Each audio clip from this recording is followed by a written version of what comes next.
দেখো, আজকে হচ্ছে কি যে ক্যাপাসিটর করব। ক্যাপাসিটর কি বলতে পারবা? দেখো, যখন নাকি ধরো একটা পাত রাখছো, ঠিক আছে, একটা পাত, ধরো দুইটা ধাতব পাত নিছো, একটা পজিটিভ চার্জের, এটার বলবো পজিটিভ ক্যাপাসিটর বলবো, আর এখানে একটা কি আছে, নেগেটিভ চার্জের আছে, ঠিক আছে, অথবা পজিটিভ চার্জ, যে কোনো চার্জ যদি থাকো, একটা ক্যাপাসিটর আছে। এখন আমাদের পরীক্ষার মধ্যে ধরো সৃজনশীলের যে পার্টটা আছে ওইখান থেকে প্রশ্ন হইতে পারে, মানে সৃজনশীলের না, ধরতে গেলে যে ধরো অ্যাডমিশনের যদি কোনো কোশ্চেন আসে আর কি। ধরো এই দুইটার মাঝখানে আমি 1 কুলম্ব চার্জ স্থাপন করব, ঠিক আছে, 1 কুলম্ব বা কিউ কুলম্ব চার্জ স্থাপন করব। এই যে কিউ কুলম্ব চার্জ স্থাপন করব আমরা এখানে, এই চার্জের জন্য এখানে কি পরিবর্তন হইতে পারে বা কি পরিমাণ বল এখানে পাওয়া যাবে। এখন দেখো তো, এটা কি বিন্দু আধান? এখানে কি বিন্দু আধান? আচ্ছা, বিন্দু আধান হোক বা যেই আধানই হোক, এখানে দেখো তো একটা পজিটিভ, এখানে যে তড়িৎ ক্ষেত্রটা তৈরি হবে, এই তড়িৎ ক্ষেত্রটার সাথে সম্পর্ক কি দেখো, এদিক থেকে পজিটিভ, এটা যদি প্লাস হয় এটা বিকর্ষণ করবে, এটা আকর্ষণ করবে না? আকর্ষণ করবে না? তাইলে কি এটার একটা তড়িৎ ক্ষেত্র আমার জানা লাগবে, এটার পুরো তড়িৎ ক্ষেত্রটা আমার জানা লাগবে। এই তড়িৎ ক্ষেত্রটা বা এই ই এর ভ্যালুটা আমরা বের করতে পারি হইতেছে sigma divided by epsilon naught, ঠিক আছে, sigma divided by epsilon naught. এখন এই সিগমাটা কি, এই ক্যাপাসিস্টের ভ্যালু, ক্যাপাসিস্টের যে ভ্যালু, এই সিগমা দ্বারা কি বোঝায়, এই ক্যাপাসিস্টের ভ্যালু। আর এই ই রে তুমি আরেক ভাবে প্রকাশ করতে পারো, Q divided by A into epsilon naught. ধরো তোমার কাছে এই সিগমার ভ্যালুটা তোমার কাছে দেওয়া নাই, সিগমা কি এমনি লেখে, এইরকম কিছু একটা সিগমা। ধরো তোমার কাছে এই ভ্যালুটা দেওয়া নাই, ক্যাপাসিটরের যেই ধ্রুবক, এই ক্যাপাসিস্ট ধ্রুবকটা তোমার কাছে দেওয়া নাই, তখন তুমি কি করবা, তখন সেটা তুমি বের করতে পারো কিউ ডিভাইডেড বাই এ।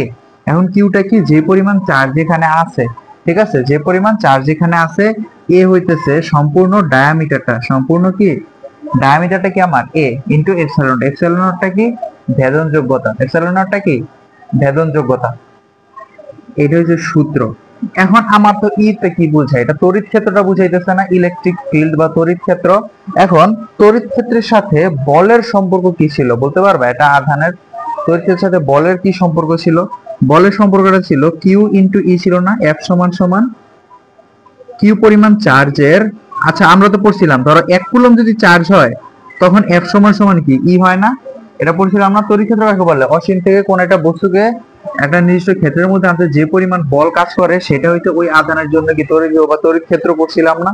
বা যতটুকু স্থান জুড়ে কোন একটা চার্জ কি করে, তার বলরেখা বা এই পর্যন্ত, মানে এটার একটা নির্দিষ্ট বল থাকে, সেটা আমরা কি বলছিলাম বলো, তড়িৎ ক্ষেত্র বলছি। তাহলে তড়িৎ ক্ষেত্রের মধ্যে ধরো আমি কিউ পরিমাণ আধানের তড়িৎ ক্ষেত্রটার বলটা কি হবে, কিউ ইন্টু ই। 1 কুলম্ব আধানের, এই যে 1 কুলম্ব আধানের জন্য তড়িৎ ক্ষেত্রটা কি শুধুমাত্র ই, তাহলে কিউ কুলম্ব আধানের জন্য কি হবে, কিউ ইন্টু ই। তাহলে এই সম্পূর্ণটাই কি বলতো, বল না? এই সম্পূর্ণটাই কি আমার বল। তাহলে এফ ইজ ইকুয়াল টু কি কিউ ইন্টু ই পাইলাম। এটা তো মুসারিয়া নাই আজকে।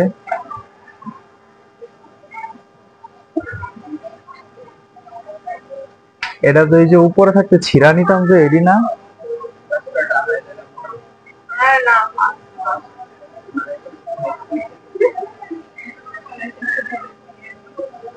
ওইটা রাইখা দিও। আচ্ছা দেখো, এখন কথা হইতেছে, এটা তো দেখলাম যে বল। এখন এই যে ক্যাপাসিটরের মাঝখানে যে থাকতে হইলে এটার মধ্যে একটা শক্তি জমা হবে না? যে শক্তিটা জমা হবে না, এই শক্তিটা আমরা কিভাবে বের করতে পারি? এই শক্তিরে আমরা বের করতে পারি হইতেছে হাফ সি ভি স্কোয়ার, অথবা half Q square, Q square divided by C না, হ্যাঁ Q square divided by C, অথবা হাফ কিউ ভি। এই 4টা ভাবে আমরা বের করতে পারি, বা এই 3টা সূত্র আছে আমাদের কাছে। এখন কথা হচ্ছে কখন আমরা কোন সূত্রটা ব্যবহার করব। যখন দেখবো যে দেখো এখানে যে বিভবটা আছে না, এই যে এইটার আর এইটার, মানে এই দুইটা পাতের মধ্যে দেখো পজিটিভ আর নেগেটিভ, দেখো পাতের মধ্যে একটা বিভব থাকে না? বিভব থাকে না? বিভব কখন সমান থাকে বলতে পারবা? চলতরিৎ পড়ছো না? চলতরিৎ তো পড়ো নাই, সরি, মানে 9 10 তো পড়ছো, 9 10 তড়িৎ প্রবাহ পড়ছো না? তড়িৎ প্রবাহের মধ্যে কি পড়ছিলা মনে আছে? দেখো এই যে রোধ আছে এখানে, ঠিক আছে, এই যে রোধ, এখান থেকে কি কারেন্ট আসবে বলতো? আই কারেন্ট আসবে। এখান থেকে আই কারেন্ট আইসা বলতো কি হবে, এটা স্প্লিট হবে নাকি একসাথে একই আই হবে? এখানেও কি আই যাবে নাকি এখানেও আই আই যাবে? যাবে না। দেখো সবসময় যখন নাকি সমান্তরালে থাকে না, দেখো এটা সমান্তরালে আছে, আমার এটা দেখে লাভ নাই যে এখানে কয়টা আছে। এটা এই দুইটার সাথে এই দুইটা কি আছে, সমান্তরালে আছে না? যখন সমান্তরালে থাকে তখন ভোল্টেজ সেম হয়। কি সেম হয়? ভোল্টেজ সেম হয়। এই প্রান্ত বিন্দুর সাথে এই প্রান্ত বিন্দুর ভোল্টেজ সেম হবে। কি সেম হবে? ভোল্টেজ। তার মানে কি, সমান্তরালে থাকলে সমান্তরালে থাকলে বিভব পার্থক্য পার্থক্য একই হয়। কি হয়? বিভব পার্থক্য একই হয়। কিন্তু যদি সিরিজে থাকে, এই যে দেখো তো, এখন এটা কি আছে বলো তো, এটা সিরিজে আছে না, এখন কি আমার বিভব পার্থক্য সমান থাকবে? এখন আমার বিভব পার্থক্য সমান থাকবে না। কিন্তু আমার এদের মধ্যে দিয়ে যে প্রবাহিত তড়িৎ আছে না, কারেন্ট আছে না, কারেন্ট আমার সেম থাকবে। মানে এখান দিয়ে যদি ধরো I1 যায়, এটা দ্বারা যদি I1 যায়, এখানেও আমার I1, এই যে দ্বিতীয় রোধে যাওয়ার পরেও কি হবে? I1। এবং এখানেও কি আসবে? I1। তারপর দেখো এই জায়গায় I2 গেছে, এখানেও I2, এখানেও I2, এখানেও I2, এই দুইটা আবার যোগ হয়ে I1 প্লাস I2 হয়ে আবার এই যে এখানে I চলে আসবে। কারণ আমি যে পরিমাণ বিদ্যুৎ প্রবাহিত করছি তার সম্পূর্ণটাই কি হবে? আবার ফেরত আসা লাগবে। বুঝতে পারছো? এমন বলতে পারো না যে এখানে রোধের কারণে কিছু কারেন্ট অপচয় হয়, তড়িৎ প্রবাহের কোনো অপচয় হয় না। এই যে এখানে যে বাধাপ্রাপ্ত হয়েছে, এই বাধাপ্রাপ্ত হওয়ার কারণে এটার যে ভোল্টেজের ডিফারেন্সটা হয়েছে না, এই ডিফারেন্সের কারণে এখানে একটা কি হয়েছে, মানে বাল্বটা জ্বলে উঠছে। বুঝতে পারছো? কারেন্ট প্রবাহিত হওয়ার কারণে দেখো তো, এখন বলতে পারো যে এই তারের মধ্যে দিয়ে কেন, একটা সুষম তার, এটার মধ্যে আমি কারেন্ট প্রবাহিত করলে এটাতে কেন আলো জ্বলে না? আলো তখনই জ্বলবে যতক্ষণ না পর্যন্ত এখানে কোন একটা রোধ আসবে। যখন তুমি এখানে একটা রোধ দিবা, এই রোধে তো কারেন্ট কিছুক্ষণের জন্য হইলেও বাধাপ্রাপ্ত হবে, এই বাধাপ্রাপ্ত কারেন্টের কারণে তখন তুমি সেখানে আলো দেখতে পারবা। বুঝতে পারছো? আলো দেখতে পারবা। এই জন্য দেখবা যে কখনো যদি দেখো যে ওই যে ধরো একটা পাখি কোন একটা চলমান কোন কারেন্টের মধ্যে দিয়ে চলে, এখন পাখির পায়ের মধ্যে অলরেডি একটা ইয়া থাকে, একটা আস্তরণ থাকে, যেটা হচ্ছে গিয়া রেজিস্ট্যান্স, মানে এরকম কারেন্ট রেজিস্ট্যান্স। কিন্তু এনি হাও ধরো বডির অন্য একটা পার্ট লাগিয়ে গেছে, তখন কিন্তু এর মধ্যে দিয়ে কারেন্টটা প্রবাহিত হয় না, এর মধ্যে দিয়ে কারেন্টটা প্রবাহিত হয়। ফলে এখানে কি হয়েছে বলতো, কিছু সাময়িক সময়ের জন্য একটা রোধ তৈরি হয়েছে না, তখন তুমি একটা বিদ্যুতের ফুলকি দেখো, দেখো যে একটা ফুলকির মাধ্যমে এটা মারা গেছে। কেন মারা গেছে বলতো? এটা পুরা বডিতে কারেন্টে চলে গেছে না, পুরা বডিতে। এখন আমার বডিতে কি আছে বলতো? ফ্লুইড আছে। ফ্লুইড কি অনেক ভালো, ইলেকট্রিসিটির জন্য ফ্লো প্রপার্টি ভালো না এটার, এই ফ্লো প্রপার্টি। এখন কিছু কিছু জায়গায় তো রেজিস্ট্যান্সও তো হবে, হবে না? এই রেজিস্ট্যান্সের কারণে আমরা কি দেখতে পাই বলতো? স্পার্ক দেখতে পাই। এখন আসো, এই যে আই তো সেম হইলো, তাহলে কি হবে যদি সিরিজে থাকে, সিরিজে যুক্ত থাকলে তড়িৎ প্রবাহ একই থাকে। তড়িৎ প্রবাহ কি থাকে? একই থাকে। এখন দেখো তো, এই রোধের পরিবর্তে এখন আমি এখানে দিয়ে দিলাম যে ক্যাপাসিটর। ঠিক আছে, এখানে একটা ক্যাপাসিটর আছে, এখানে আরেকটা ক্যাপাসিটর আছে, এখানেও একটা ক্যাপাসিটর আছে, এখানে আরেকটা ক্যাপাসিটর আছে। আমি এখন এই রোধের পরিবর্তে কি দিলাম? ক্যাপাসিটর দিয়ে দিলাম। সবসময় মনে রাখবা, রোধের উল্টাটা হইতেছে আমার ক্যাপাসিটর। রোধের উল্টাটা কি? ক্যাপাসিটর। দেখো তো, যখন নাকি আমার রোধ ছিল, দেখো R1 R2 ছিল ধরলাম, ঠিক আছে, এই যে এটা ছিল কি R1 R2, তখন আমরা ধরো সিরিজই তো আছে এখানে, তাই না? এ থেকে এই যে বি সিরিজ আছে না, তখন আমরা কি করতাম বলতো? আর ইকুইভ্যালেন্টটা কি হইতো? R1 প্লাস R2 হইতো না? R1 plus R2। এখন এই আর এর পরিবর্তে আমি ক্যাপাসিটর দিয়ে দিলাম C1 প্লাস কি C1 C2। তাহলে তখন আমার সি ইকুইভ্যালেন্টটা হবে 1/C1 প্লাস 1/C2 ইনভার্স 1। এটা উল্টা হবে। দেখো এটা কি ছিল? সিরিজ আছে না? যদি ক্যাপাসিটরের ক্ষেত্রে সিরিজে থাকে তখন সেটা সমান্তরালের যে সূত্রটা ছিল না, সেটা এখানে বসাইতে হবে। বুঝতে পারছো? ইনভার্স ছিল না, 1/R সমান সমান 1/R1 প্লাস 1/R2 ছিল না? তাহলে এটারে উল্টা দাও আর, তার মানে কি পুরাটার উপর ইনভার্স হিসাব করবে না? এটা কি হয়ে যাবে? 1/R হয়ে যাবে না এই পুরাটা? এটা মানে কি এটার উপর -1। বুঝছো? তাহলে এখন দেখো, ধরো তুমি এখন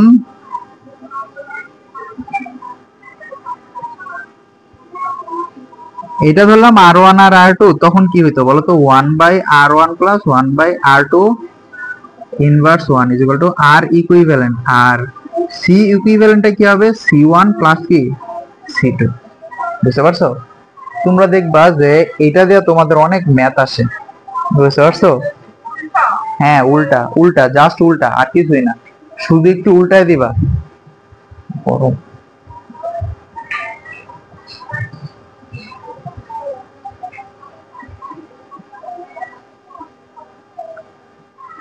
ওকে, তাইলে দেখো তো, আমরা ছিলাম যে এইটার সময় কোন সূত্র ব্যবহার করবো, দেখছো কোন সূত্র থেকে কই চলে গেছি। আচ্ছা, এখন দেখো তো, চার্জ, এই যে এই সূত্র ব্যবহার করব যখন আমার ভোল্টেজ কনস্ট্যান্ট, ভোল্টেজ কি হবে, কনস্ট্যান্ট হবে, মানে আমার বিভব পার্থক্য হবে না। এখন বিভব পার্থক্য কখন হয় না বলো তো, বিভব পার্থক্যের পরিবর্তন হয় না কখন, যখন সমান্তরালে থাকতেছে তখন। তার মানে দেখো, এই কোশ্চেনটা দিয়া তোমারে যদি এখান থেকে বলে যে এই বিন্দু থেকে এই বিন্দু পর্যন্ত ই বের করো, সঞ্চিত শক্তি বের করো, তখন কি করতে হবে, আমার ইকুইভ্যালেন্ট বের করতে হবে। এবং এইখানে কি বলতো, ভোল্টেজটা সেম না, কারণ এরা কি আছে বলতো, এই এতটুকু অংশ কি আছে, সমান্তরাল আছে, ভিতরের কথা বাদ। এখন ভিতরে যদি তোমার এখানে সি, এখানে ডি বইলা দেয়, তখন আবার তুমি কি বলতে, এটা সিরিজে যুক্ত আছে, এখন তোমার ইয়া বের করতে বলবে।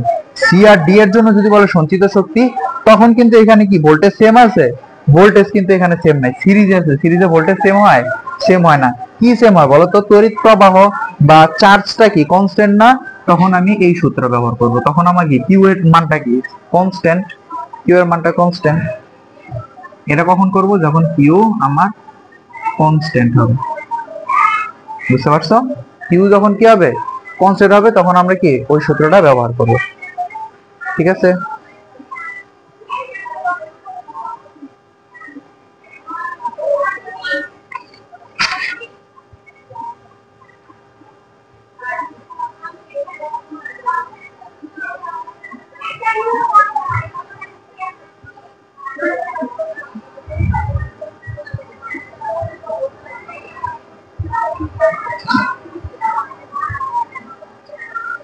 দেখো, হইছে এতটুকু।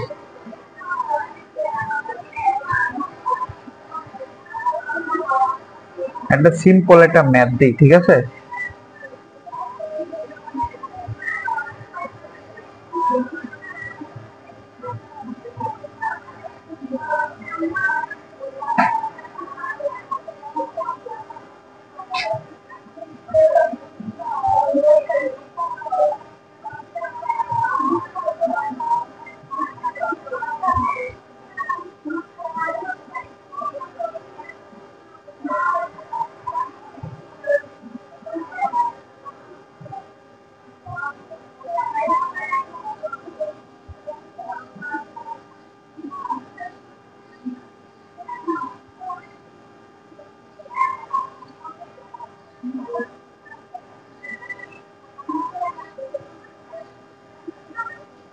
দেখো, এটার তুল্য ধারকত্ব ক নাম্বার, গ নাম্বার প্রশ্ন হচ্ছে,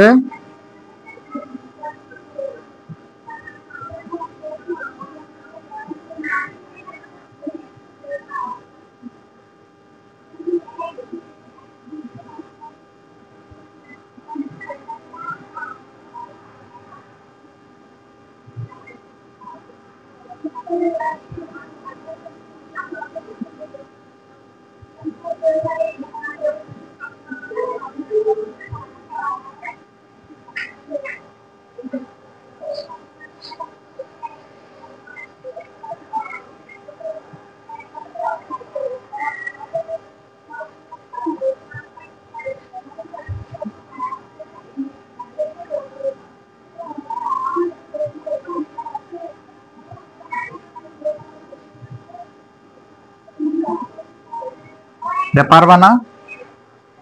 দেখো তো পারবা কিনা, পারার তো কথা।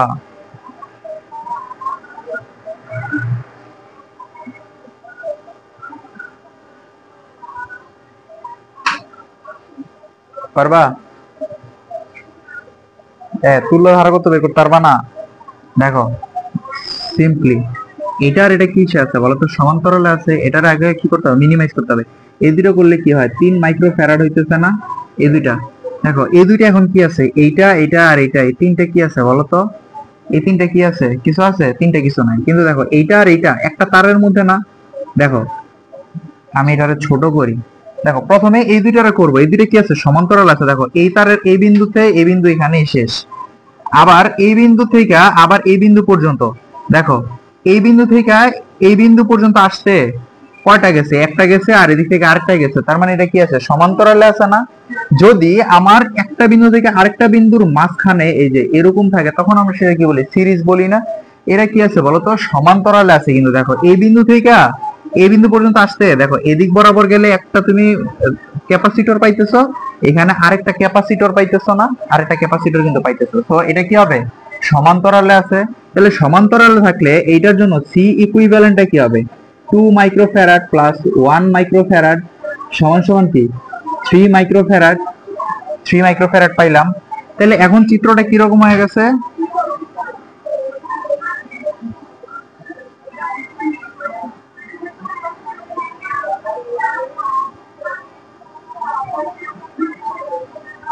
দেখো তো এখন চিত্রটা কাইন্ড অফ এরকম হয়ে গেছে না? এটা এই যে 3 মাইক্রোফ্যারাড ইকুইভ্যালেন্ট, যেটা এখন চিত্র এরকম হয়ে গেছে না? এখন দেখো এই বিন্দুটা চিন্তা করো আর এই বিন্দুটা চিন্তা করো। এই বিন্দু থেকে যদি এই বিন্দুটা আসতে হয় তাহলে কয়টা আছে? দুইটা আছে না এখানে? একটা কত? 1.5 মাইক্রোফ্যারাড। এখন তুমি যোগ করো 1 বাই, তাহলে এখন আর তোমার সি ইকুইভ্যালেন্টটা কি হবে? 1 divided by 1.5 plus 1 divided by 3 inverse কি হবে? 1 হবে না? এটা হবে না? তাহলে এখন এটা করলে কত আসবে? এটা করলে হয়তো বা কত আসবে? ক্যালকুলেটর দিয়ে করো। 1 আসার কথা মনে হয়। 1 আসবে।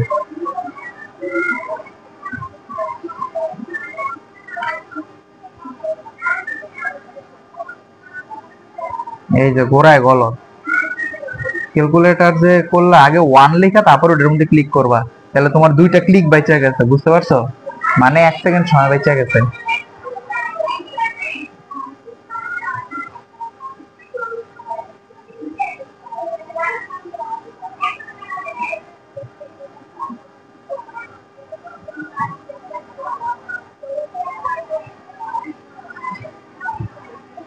হুম, 1 মাইক্রোফ্যারাড পড়তে থাকো তুমি। 1 মাইক্রোফ্যারাড। এখন দেখো তো আরো ছোট করি।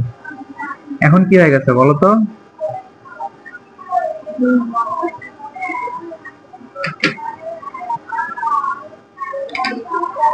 এরকম হয়ে গেছে না? এখন দেখো তো এটা কত? এটা 2 মাইক্রোফ্যারাড, আর এটা কত? 1 মাইক্রোফ্যারাড হয়ে গেছে না? এই দুটো আবার কি আছে? সমান্তরালে আছে। এখন যদি এটারে ইকুইভ্যালেন্ট করি তাহলে কি হয়ে যাবে বলো তো? এরকম হয়ে যাবে না? কত হবে? 3 মাইক্রোফ্যারাড। এটাই কি আমার সি এর ভ্যালু? সি এর ভ্যালু এটা কি আমার? এই যে তুল্য ধারকত্ব বের করলাম। বহ নাম্বার প্রশ্ন বলছে সঞ্চিত শক্তির পরিমাণ বের করো। সঞ্চিত শক্তি ভোল্টেজ দেওয়া আছে তোমার উভয় প্রান্ত, ধরো এই প্রান্ত থেকে এই প্রান্ত পর্যন্ত আসতে ভোল্টেজের যে ডিফারেন্স সেটা কত? আমার 220 ভোল্ট। তাইলে কিউ সমান সমান কি? হাফ, আরে সরি, ডাব্লিউ সমান সমান কি? Half C V square. তাইলে হাফ সি এর মান কত? 3 স্কয়ার ইন্টু ভি এর মান কত আমার? 220 হোল স্কয়ার। ও 3 স্কয়ার দেই নাই তো, কই দিলাম?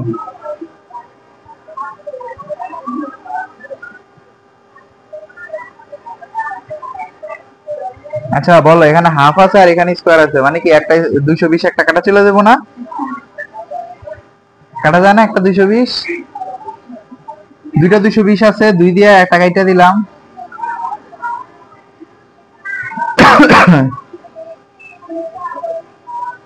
কত হয়? 210 এর সাথে 110 গুণ করো, তারপরে 3 দ্বারা গুণ করো, শেষ। 72,600 একক কি? কেন জুল? আচ্ছা বুঝছো তাইলে। কিলো জুলে নিতে পারি না? কত কিলো জুল?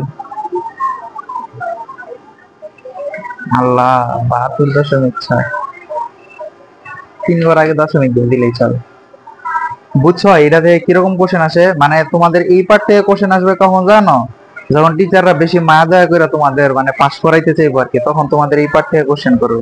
মানে এই পার্ট থেকে কোশ্চেন করার মতো একটাই আছে, তুল্য ধারকত্ব বের করো আর হইছে শক্তির পরিমাণ বের করো। না, ক্যাপাসিটর আসে না তোমাদের। এই যে লাস্ট যেগুলো করাইছি না 2 ক্লাসে, ম্যাক্সিমাম কোশ্চেনই আসে হইতে প্রাবল্য, বিভব আর হইতেছে বল থেকে। এই বলের থেকে ভেক্টর মাইরা দেয়, ভেক্টর মাইরা দিয়ে এই যে ত্রিভুজ আর চতুর্ভুজ, বিশ্বাস করবা না করবা, তুমি ত্রিভুজ আর চতুর্ভুজ করে যাও, একদম 100% কমন, মানে একদম হট সাজেশন তোমাদের দিতে পারি যে ত্রিভুজ আর চতুর্ভুজ করবা, ত্রিভুজের ক্ষেত্রে কি হবে আর চতুর্ভুজের ক্ষেত্রে কি হবে। দেখো ত্রিভুজ আর চতুর্ভুজ একদম কাইন্ড অফ সেম। মানে ত্রিভুজের ক্ষেত্রে বললে কি এই জায়গায় একটা দিবে আর এই জায়গায় একটা দিবে, আর এখানে কতটুকু স্থাপন করলে মানে এটা কোনো আকর্ষণ বা বিকর্ষণ বল অনুভব করবে না। অথবা এখানে যদি তোমার 2 কেজি ভরের কোনো একটা বস্তু রাখে, এটা নিচে পড়বে নাকি উপরের দিকে চলে যাবে, বা এটার স্টেবল রাখতে কতটুকু বল আর এক্সট্রা প্রয়োগ করা লাগবে, এটা একটা প্রশ্ন। আর চতুর্ভুজ বলবে কি যে কর্ণদ্বয়ের সংযোগস্থলে আমি রাখছি, মানে কাইন্ড অফ একটা মিনি ত্রিভুজই। দেখো মিনি ত্রিভুজ না, এই চতুর্ভুজটা দিবে কেন জানো, এই কর্ণের এই যে এতটুকু দৈর্ঘ্য বের করার জন্য, এতটুকু দৈর্ঘ্য বের করার জন্য তোমাদের দিবে, বুঝতে পারছো? এটা হইতেছে, এই দুইটা হইছে একদম কমন কোশ্চেন। আর চতুর্ভুজ থেকে আরেকটা কোশ্চেন দিবে যে এই বিন্দুতে কি পরিমাণ চার্জ স্থাপন করলে সম্পূর্ণ চতুর্ভুজের বিভবের মান 0 হবে, বুঝতে পারছো? আবার জিগায় আর কি আসবো কও, আর কি প্রশ্ন করবে যে এখান থেকে নাসা বিজ্ঞানীরা কি কি প্রমাণ করছে সেটা প্রমাণ করো। আল্লাহ, এবারের কোশ্চেন দেখছো, এবারের কোশ্চেন দিচ্ছে ত্রিভুজেরটা, কিন্তু চার্জ দিয়া দেয় না, হেরা চার্জের মানই দেয় নাই। এই দুইটা চার্জের মান দিছে আর এটার মান দেয় না, তার মানে কি এটা কি আমার 1 কুলম্ব ধরে নিতে হবে সবসময়। ও আচ্ছা, তোমাদের একটা কথা বলতে ভুলে গেছি, ধরো এখানে তোমার খালি বস্তুর ভর দেওয়া আছে, এখানে যে বস্তুটা ধরো এ বিন্দুতে রাখা যাবে কিনা, একটা বস্তু রাখা যাবে কিনা, তখন তুমি ধরে নেবে যে এই বস্তুটা চার্জ 1 কুলম্ব, বুঝতে পারছো? আর যদি তোমার বইলাই দেয় ধরো 2 কুলম্ব, তখন তো হইলই, তখন তোমার চার্জের মান বলে দিচ্ছি। কিন্তু না বইলা দিলে তোমার ধরে নিতে হবে যে এখানে 1 কুলম্ব চার্জ তুমি রাখছো।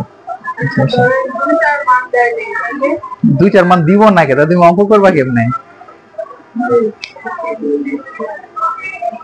তাহলে দেখো বলতে পারি যে অফিসিয়ালি অধ্যায় শেষ। এখন তোমাদের এক্সট্রা একটা জিনিস পড়াবো, এই যে গাউসের সূত্র বলছিলাম না, গাউসের সূত্র থেকে মূলত হইতেছে তোমাদের বোর্ডে কোনো কোশ্চেন দেয় না, অ্যাডমিশনের জন্য একটু পড়ে রাখতে পারো।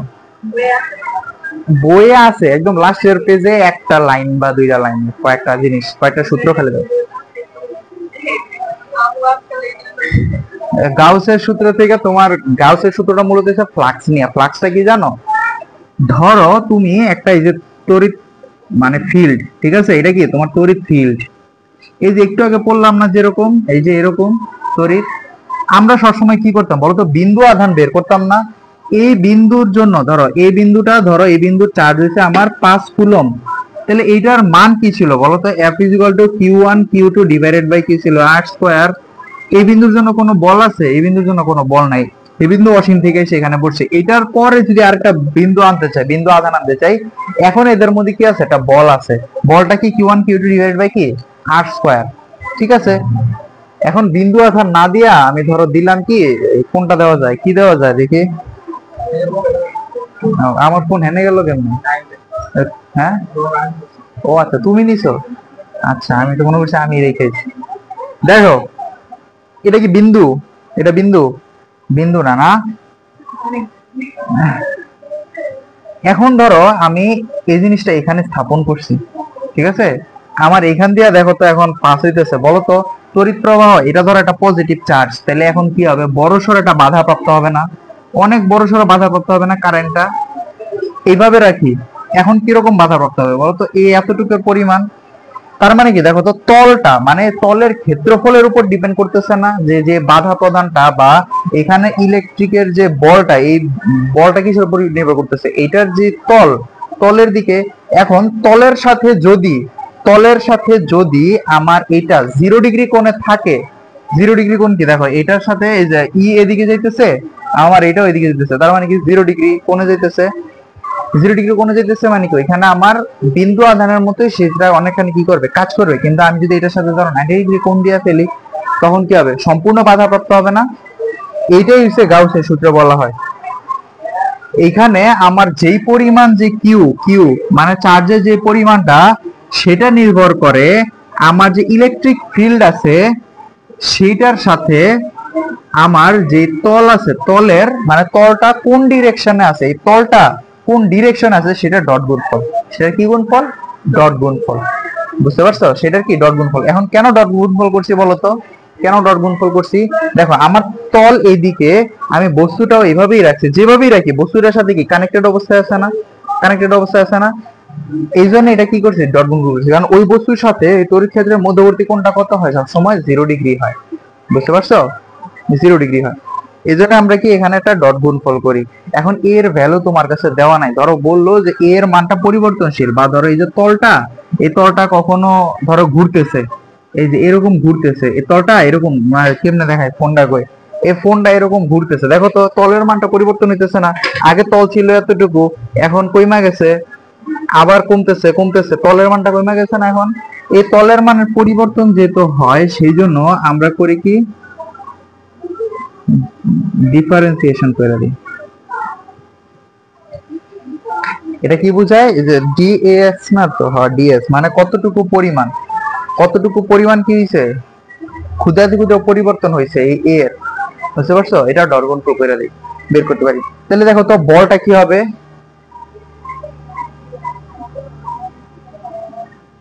Into Q. এই যে এখান থেকে ই এর মান তো দেওয়াই থাকবে, তারপরে এই যে এখান থেকে কিউ বের করবা, এটার সাথে ই গুণ করে দিবা, শেষ, এখান থেকে বল বের হয়ে যাবে। বুঝতে পারছো? দেখো সেম জিনিসটা আমরা ক্যাপাসিটরের এই যে এখানে করলাম না, কিউ ইনটু ই, এটাই। তখনও আমরা বিন্দু আধানি দেখছি। বুঝতে পারছো? বিন্দু আধানি দেখছি, কিন্তু ক্যাপাসিটরের ক্ষেত্রে কি করছি, মানে এখানে বিন্দু আধান ধইরা করছি, এখন ক্যাপাসিটরের জায়গায় আমরা একটা তল নিয়ে নিছি। ঠিক আছে? ওখানে বিন্দু আধানের পরিবর্তে কি নিছি? তল নিছি। তল নেওয়ার কারণে যে পরিবর্তন হয়েছে। না অফিসিয়ালি মনে করো শেষ করলাম, আমরা কয়েকটা সৃজনশীল দেখবো পরের ক্লাসে, দেখে আমরা পরীক্ষা দিব। এটা তো পুরো ক্লাস পাইছো না? পুরোটা পাইছো? হ্যাঁ, ছোট নিব।